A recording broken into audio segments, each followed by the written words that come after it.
नमस्कार मित्रांनो, मी आज तुम्हाला सांगणार आहे की नेटवर्थ म्हणजे काय आणि का कॅल्क्युलेट करायचं. मित्रांनो, नेटवर्थ म्हणजे आपल्याकडे असलेली एकूण संपत्ती वजा एकूण कर्ज बरोबर नेटवर्थ म्हणजे निव्वळ संपत्ती.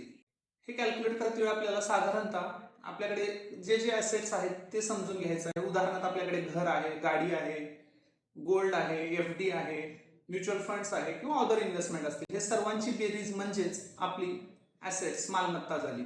त्यानंतर लोन्स म्हणजेच आपल्यावरती किती लोन आहे. उदाहरणार्थ घरावरती लोन आहे, कारवरती लोन आहे, पर्सनल लोन आहे, क्रेडिट कार्डवरती लोन आहे किंवा आपण कोण्या मित्राकडनं रिलेटिव्हकडनं घेतलेले पैसे आहेत ते त्यांना परत द्यायचे आहेत. हे झाले तुमची बाकी.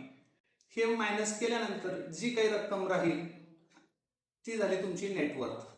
नेटवर्थ कॅल्क्युलेट करतेवेळी एक महत्वाची गोष्ट लक्षात ठेवली पाहिजे, ती म्हणजे ती वस्तू तुम्ही कितीला घेतली हे नसून तुम्ही आज विकलात तर त्या वस्तूची किती किंमत येईल यानुसार आपल्याला नेटवर्थ कॅल्क्युलेट करायचं आहे.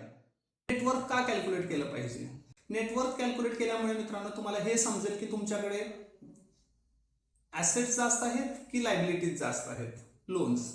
त्यामुळे आपल्याला कळेल की आपण फायनान्शियली ग्रोथ करतोय की डिग्रोथ करतोय.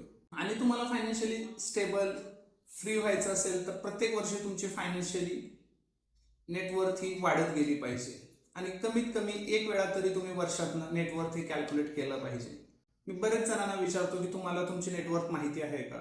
तर बरेच जणांचं म्हणणं असते की बाबा घर आहे, गाडी आहे, पण एक्झॅक्ट नेटवर्थ किती आहे माहिती नसते. त्यामुळे मित्रांनो नेटवर्थ कॅल्क्युलेट करायला शिका. अधिक माहितीसाठी कमेंट्स करून नक्कीच विचारा. थँक्यू.